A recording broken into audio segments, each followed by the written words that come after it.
जय हिंद। आज हम लोग प्रैक्टिस सेट नंबर 6 करने जा रहे हैं, जिसमें 40 क्वेश्चन होंगे।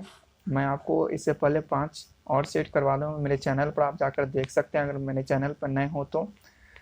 और अगर मेरे द्वारा बताने जाए, कोई भी क्वेश्चन आपको गलती हो या कहीं त्रुटि नज़र आए तो प्लीज़ हमें कमेंट करें, मैं उसमें सुधार करूँगा। और प्लीज़ हमें सपोर्ट करें। एक लाइक और एक सब्सक्राइब हमारे लिए मोटिवेट का काम करता है और मुझे आगे बढ़ने में प्रेरित करता है। तो प्लीज़ लाइक सब्सक्राइब ज़रूर करें और हमें सपोर्ट करें।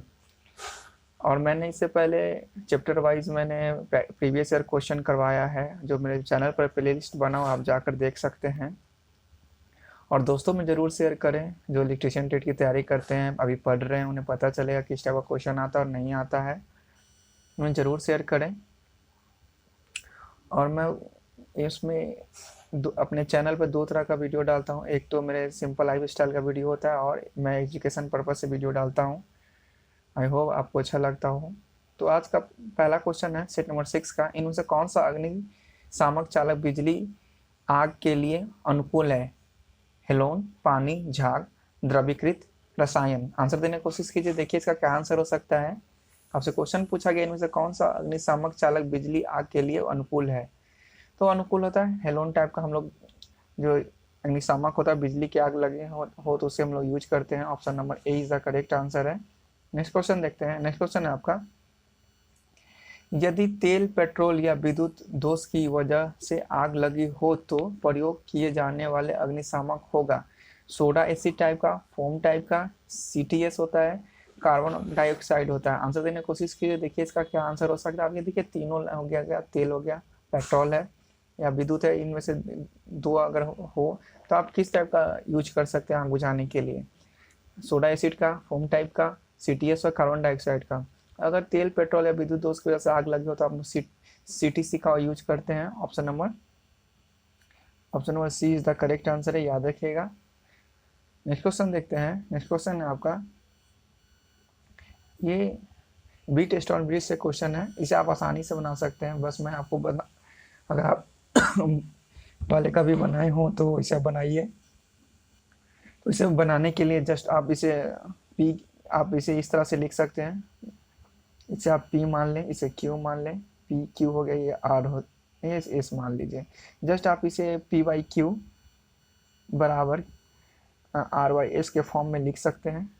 आप जो वैल्यू दिया गया था मैंने इसे बताकर समझा दिया है। आप इसे जो वैल्यू दिया गया उसे, जैसे आप इसे 80/40 लिख लें और आपको ये नहीं मालूम था, यहाँ ऐसे लिख, ये x मान लें और ये 4 लिख रहे हैं तो ये हो जाएगा 4 दे 40 हो जाएगा खत्म, और 1 0 से 1 0 खत्म हो जाएगा, जो 8 होगा आपका आंसर हो गया।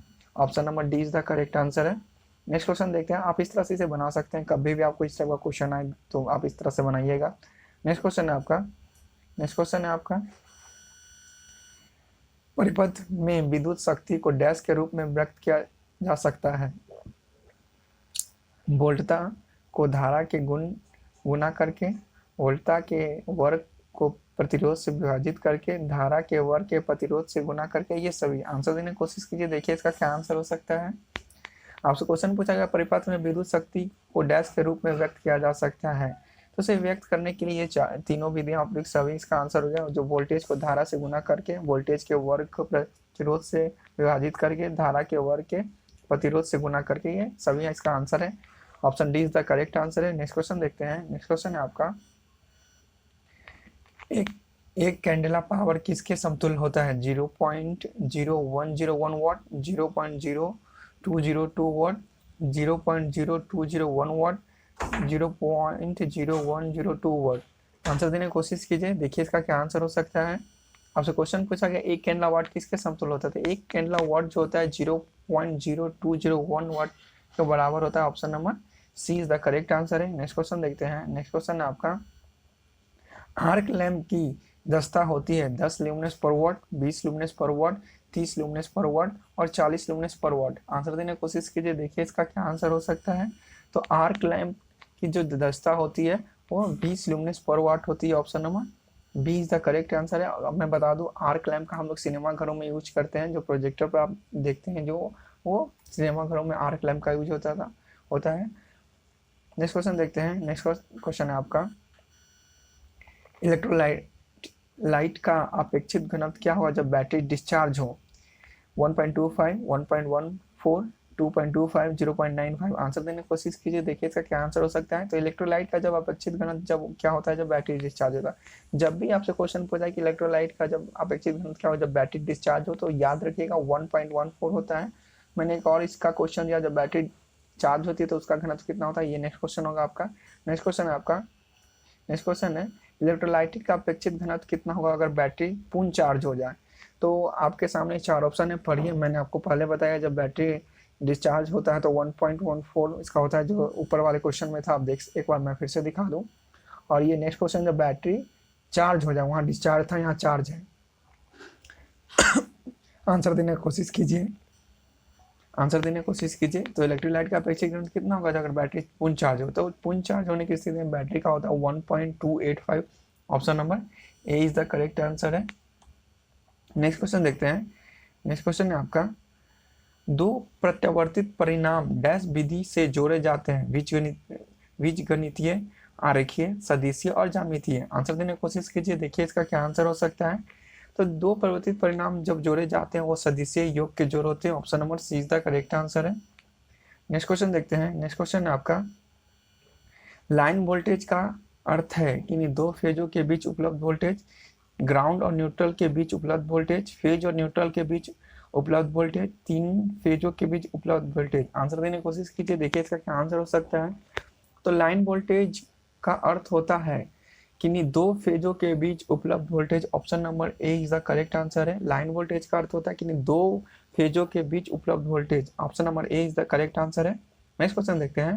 नेक्स्ट क्वेश्चन है आपका, विद्युत भट्टियों में तापकरण नियंत्रण के लिए कौन सा प्रतिरोध प्रयोग करते हैं? FTR, NTC प्रतिरोध, VDR और LDR। आंसर देने की कोशिश कीजिए। क्वेश्चन है आपका, विद्युत भट्टियों में तापकरण नियंत्रण के लिए कौन सा प्रतिरोध प्रयोग करते हैं? तो विद्युत भट्टियों में हम लोग ताप नियंत्रण के लिए हम लोग NTC प्रतिरोध का प्रयोग करते हैं, जिसका होता है निगेटिव टेम्परेचर कॉफिशिएंट होता है। Option number B is the correct answer है। नेक्स्ट क्वेश्चन है आपका, नेक्स्ट क्वेश्चन है, डैश दो या दो से अधिक तारों को एक साथ जोड़ने की एक विधि जिसे वोल्टेज की न्यूनतम हानि होती है उसे कहते हैं? मरोड़, पट्टी, जोड़, गोंद। आंसर देने की कोशिश कीजिए, देखिए इसका क्या आंसर हो सकता है। आपसे क्वेश्चन पूछा गया, डैश दो या दो से अधिक तारों को एक साथ जोड़ने की एक विधि जिसे वोल्टेज की न्यूनतम हानि होती है उसे हम लोग जोड़ कहते हैं। Option number C is the correct answer है। गोंद होता नहीं है, मरोड़ होता नहीं, बच गया था आपका पट्टी और गोंद से। याद रखिएगा, जब दो से दो अधिक तारों को एक साथ जोड़ते हैं तो वोल्टेज की न्यूनतम हानि होती है। Option C is the correct answer है। नेक्स्ट क्वेश्चन है आपका, नेक्स्ट क्वेश्चन है, यदि किसी विद्युत चुंबक पर लपेटों की संख्या 40 हो तथा उनसे प्रवाहित धारा का मान 5 एम्पियर हो तो उत्पन्न चुंबकीय वाहक का मान ज्ञात करना है। आपसे क्वेश्चन पूछा गया है ये। आप इसे न्यूमेरिकल है, आप इसे आराम से बना सकते हैं। इसे बनाने के लिए एक फॉर्मूला होता है आपका मैग्नेटिक मेटोफोर एम, जिसे चुंबकीय भाग बल का पूछा गया था। तो मैग्नेटिक मेटोफोर्स का फॉर्मूला आपका हो जाता है N×I, जहाँ आपका N हो गया नंबर ऑफ टर्न जो लपेटों की संख्या, I हो गया करंट। बस इस पे आप रख दीजिए, आपको 40 दिया गया ये और I दिया गया 5 एम्पियर। आप इसे गुना कीजिए तो ये जाएगा 200 ampere turn. Answer option number A is the correct answer है। नेक्स्ट क्वेश्चन देखते हैं। नेक्स्ट क्वेश्चन आपका, फ्लक्स घनत्व का SI मात्रक है tesla, weber per meter square, license per centimeter square और गॉस। आंसर देने की कोशिश कीजिए, देखिए इसका क्या आंसर हो सकता है। तो फ्लक्स घनत्व का SI मात्रक होता है weber per meter square. Option number B is the correct answer है। नेक्स्ट क्वेश्चन देखते हैं। नेक्स्ट क्वेश्चन है आपका, किसी ट्रांसफार्मर की प्रत्येक कुंडलन में उत्पन्न विभव बल निर्भर करता है केवल आवृत्ति पर, केवल लपेट संख्या एवं आवृत्ति पर, केवल आवृत्ति एवं अधिकतम चुंबकीय फ्लक्स पर, आवृत्ति, लपेट संख्या एवं अधिकतम चुंबकीय फ्लक्स पर। आंसर देने की कोशिश कीजिए, देखिए इसका क्या आंसर हो सकता है। गलती भी होती है तो आंसर दीजिए। अगर मेरे द्वारा बताया गया कहीं भी आपको त्रुटि नजर आए तो प्लीज़ हमें कमेंट करें, मैं इसमें सुधार करूँगा। अगर अच्छे लगते हो मेरे द्वारा बताएंगे क्वेश्चन तो प्लीज़ हमें सपोर्ट करें, लाइक शेयर सब्सक्राइब जरूर करें। क्वेश्चन था आपका, किसी ट्रांसफार्मर की प्रत्येक कुंडली में उत्पन्न विभव बल निर्भर करता है। तो ये निर्भर करता है आवृत्ति, लपेट की संख्या और अधिकतम चुंबकीय flux. Option number D is the correct answer है। नेक्स्ट क्वेश्चन है आपका, नेक्स्ट क्वेश्चन है आपका, क्या होगा अगर ट्रांसफार्मर को डीसी सप्लाई दी जाए? कार्य करेगा, घूमने लगेगा, सेकेंडरी साइड पर रेटेड वोल्टेज से कम वोल्टेज देगा, वाइंडिंग जल जाएगी। मैंने आपको बताया कि ट्रांसफार्मर एक स्थायी युक्ति है, वो घूमेगा नहीं। अब बच गया आपके पास 3 ऑप्शन, कार्य करेगा, सेकेंडरी साइड पर रेटेड वोल्टेज से कम वोल्टेज देगा और वाइंडिंग जल जाएगी। तो जब भी हम लोग ट्रांसफार्मर में डीसी सप्लाई देंगे तो वाइंडिंग जल जाएगी। Option number D is the correct answer, याद रखिएगा। नेक्स्ट क्वेश्चन है आपका, नेक्स्ट क्वेश्चन है, प्राप्त धारा कैसी होगी अगर डीसी जनरेटर में आर्मेचर को स्लिप रिंग से जोड़ा जाए? अल्टरनेटिंग करंट होगी, शून्य आवृत्ति करंट होगी, डायरेक्ट करंट होगी और ऑसिलेटिंग करंट होगी। आंसर देने की कोशिश कीजिए, देखिए इसका क्या आंसर हो सकता है। धारा प्राप्त कैसे होगा डीसी जनरेटर में आर्मेचर स्लिप रिंग से जोड़ा जाए? तो वो अल्टरनेटिंग होगी। Option number A is the correct answer है।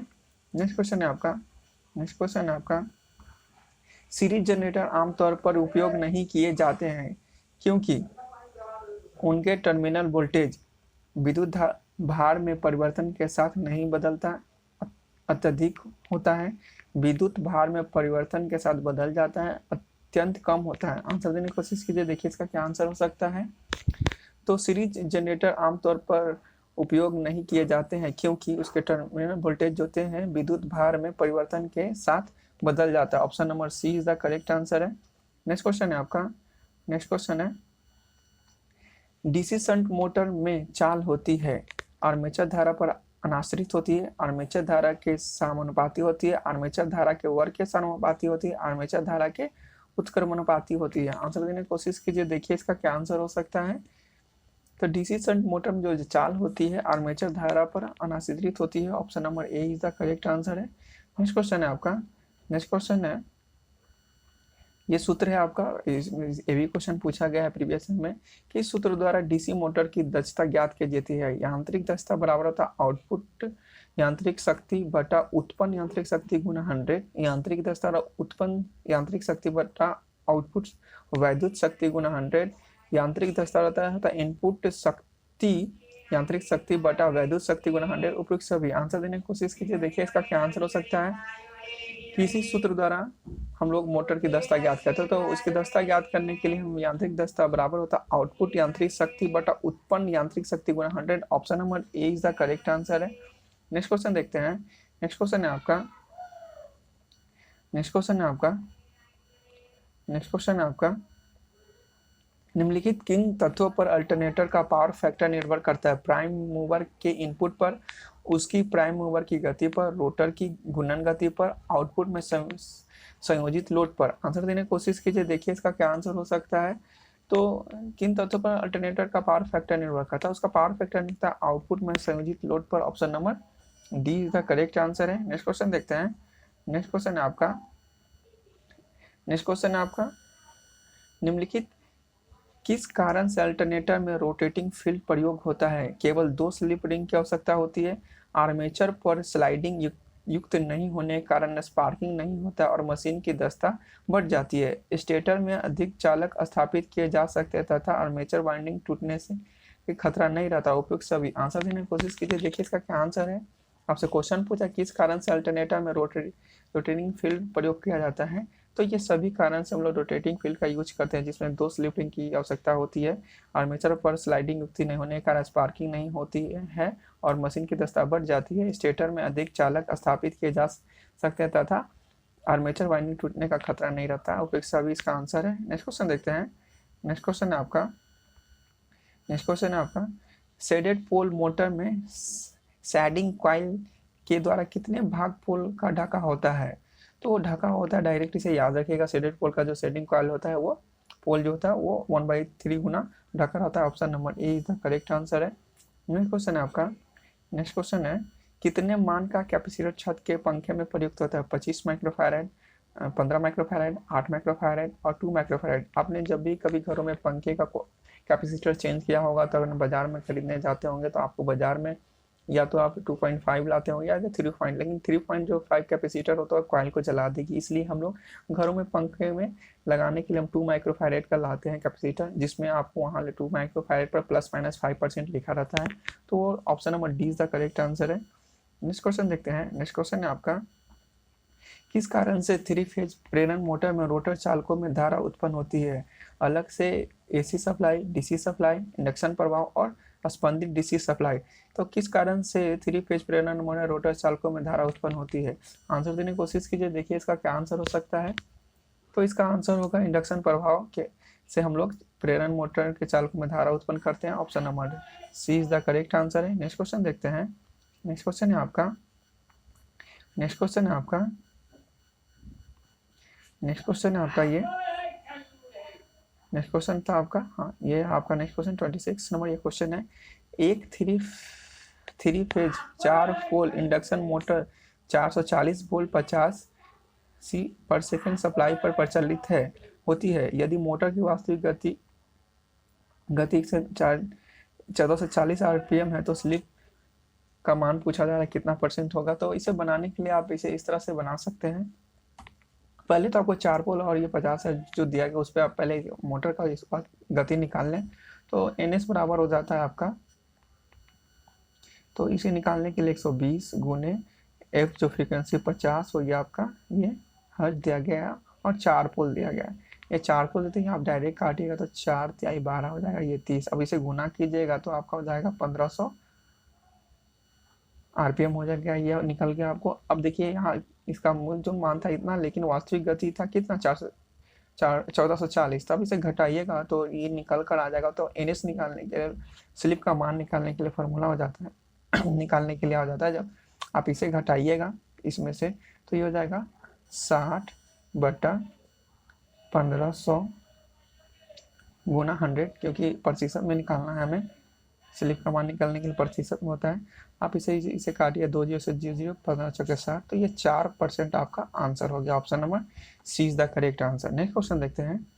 नेक्स्ट क्वेश्चन है आपका, क्या किया जाए ताकि थ्री फेज प्रेरण मोटर की घूर्णन दिशा परिवर्तित हो जाए?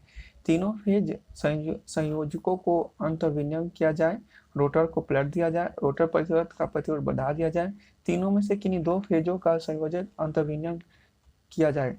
आंसर देने की कोशिश कीजिए, देखिए इसका क्या आंसर हो सकता है। तो थ्री फेज प्रेरण मोटर की घूर्णन दिशा परिवर्तित करने के लिए हम किन्हीं 2 फेजों को बदल देंगे तो उसकी घूर्णन दिशा बदल जाएगी। Option number D is the correct answer है। नेक्स्ट क्वेश्चन है आपका, नेक्स्ट क्वेश्चन है, एक मोटर में कला वाली प्रीवेट बार बार ट्रिप होती है, इसका क्या कारण है? अनुचित कला अनुक्रम, निम्न आपूर्ति वोल्टेज, वोल्टा में असमान उतार चढ़ाव, एक कला प्रीवेंस की रिले को शक्ति नहीं दी गई। आंसर देने की कोशिश कीजिए, देखिए इसका क्या आंसर हो सकता है। आंसर देने की कोशिश कीजिए, देखिए क्या आंसर हो सकता है। तो एक मोटर में कला वाली प्रीवेट बार बार ट्रिप होती है, इसका मूल कारण है निम्न आपूर्ति voltage. Option number B is the correct answer है। नेक्स्ट क्वेश्चन है आपका, नेक्स्ट क्वेश्चन है, कौन सा कथन फ्लिप फ्लॉप सर्किट के लिए सत्य है? फ्लिप फ्लॉप एक संयोजक लॉजिक सर्किट है। फ्लिप फ्लॉप सर्किट में फीडबैक इस्तेमाल नहीं किया जाता, आउटपुट केवल बाहर से दिए गए इनपुट पर निर्भर है। फ्लिप फ्लॉप एक अनुक्रमीय लॉजिक सर्किट है। आंसर देने की कोशिश कीजिए, देखिए इसका क्या आंसर हो सकता है। तो फ्लिप फ्लॉप सर्किट जो होता है वो फ्लिप फ्लॉप एक अनुक्रमिक लॉजिक सर्किट है। Option number D is the correct answer है। नेक्स्ट क्वेश्चन है आपका, नेक्स्ट क्वेश्चन है, CMRR किसके बराबर होता है? डिफरेंस लाभ बटा कॉमन मोड लाभ, कॉमन मोड लाभ बटा डिफरेंशियल लाभ, और कॉमन मोड प्लस डिफरेंशियल लाभ बटा कॉमन मोड लाभ और डिफरेंशियल लाभ। आंसर देने का कोशिश कीजिए, देखिए इसका क्या आंसर हो सकता है। CMRR किसके बराबर होता है? तो वो होता है आपका डिफरेंशियल लाभ बटा कॉमन लाभ। Option number A is the correct answer है, याद रखिएगा। और CMR का फुल फॉर्म जो होता है कॉमन मोड रिजेक्शन रेशियो, ये याद रखिएगा। CMR का full form common mode rejection ratio. Next question देखते हैं। नेक्स्ट क्वेश्चन है आपका, एक ये नंबर दिया गया 1111 बाइनरी का मान होता है। तो बाइनरी का मान जैसे मैंने आपको एक बार निकालने के लिए बिट जो निकालने के लिए बताया था वो तो होता है, निकालने के लिए मैंने आपको बताया था जो इस तरह से आप निकाल सकते हैं 2n-1, ये मैंने आपको निकालने के लिए बताया था। जस्ट इसी फॉर्मूला पर रखकर बना। जब देखिए टोटल निकलिए 1 2 3 4 5, ये 5 है तो 2^5 - 1 लिखिएगा, ये आपका आंसर का option number B is the correct answer. जब भी आपसे इस तरह का पूछा जाए तब इस तरह से निकाल सकते हैं। नेक्स्ट क्वेश्चन है आपका, नेक्स्ट क्वेश्चन है, बाइनरी कोडेड डेसिमल संख्या सी डी प्रत्येक डेसिमल डिजिट को डैश प्रदर्शित करती है। बी सी डी संख्याओं में निब्बल बी सी डी संख्याओं में उपयुक्त दोनों और इनमें से कोई नहीं। आंसर देने की कोशिश कीजिए, देखिए इसका क्या आंसर हो सकता है। देखिए इसका क्या आंसर हो सकता है। आप क्वेश्चन पढ़िए, फिर से आंसर देने की कोशिश कीजिए। तो इसका आंसर होगा बाइनरी कोडेड डेसिमल संख्याओं को प्रत्येक डेसिमल डिजिट में प्रदर्शित करने के निब्बल बीसीडी संख्याओं में option number B is the correct answer है। नेक्स्ट क्वेश्चन है आपका। नेक्स्ट क्वेश्चन है, इनमें से कौन सा गुण धर्म पीएन जंक्शन डायोड को दृष्टिकारी का कार्य करने की अनुमति देती है? संधिधारिता, विसरणधारिता, अग्रपश्च अविनति और संक्रमण धारिता। आंसर देने की कोशिश कीजिए, देखिए इसका क्या आंसर हो सकता है। तो पीएन जंक्शन डायोड को दृष्टिकारी कार्य की अनुमति देता अगर और पश्च अभिन्नति। Option number C is the correct answer है।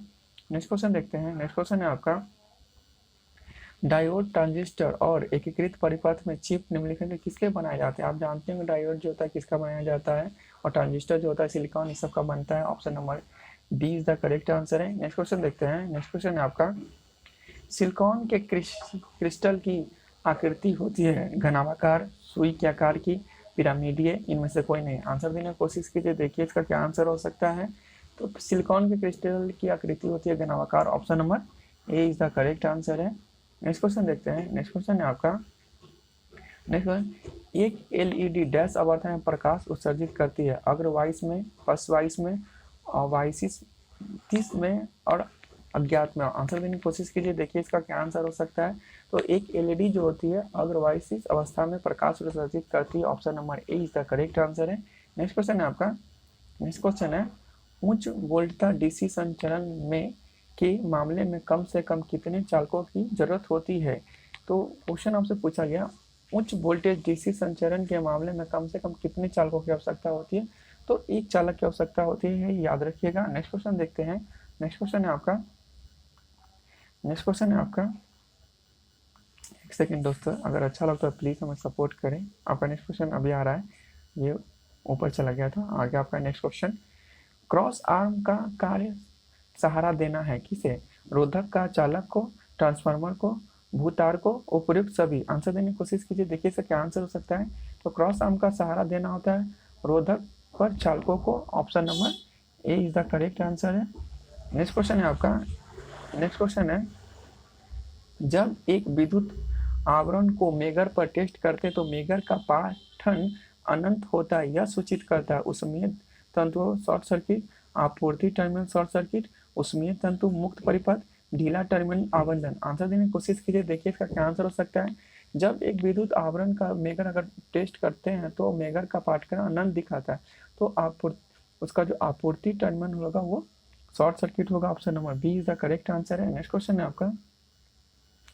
नेक्स्ट क्वेश्चन है, एक गैल्वेनोमीटर प्रयुक्त होता है करंट नापने के लिए, वोल्टेज नापने के लिए, दोनों करंट और वोल्टेज नापने के लिए। एक बंद सर्किट में करंट और वोल्टेज का पता लगाने में उपयोगी यंत्र है। आंसर देने की कोशिश कीजिए, देखिए इसका क्या आंसर हो सकता है। तो एक गैल्वेनोमीटर जो होता है वो बंद सर्किट में करंट और वोल्टेज का पता लगाने में उपयोग करते हैं। Option number D is the correct answer है। नेक्स्ट क्वेश्चन है आपका। ये टोटल 40 क्वेश्चन थे दोस्तों। आशा करता हूँ आपको अच्छे लगे हो। तो अच्छे लगे तो प्लीज़ हमें सपोर्ट करें, अपने दोस्तों में ज़रूर शेयर करें। आपका एक लाइक और एक सब्सक्राइब हमें मोटिवेट करता है आगे बढ़ने में। अगर अच्छा लगा हो तो प्लीज़ सपोर्ट करें, और कहीं भी आपको दिक्कत हो तो प्लीज़ हमें कमेंट करें, मैं उसमें सुधार करूँगा और उसे अच्छे से बताने की कोशिश करूँगा। मिलते हैं एक नेक्स्ट प्रैक्टिस सेट के साथ, तब तक के लिए धन्यवाद। Thank you.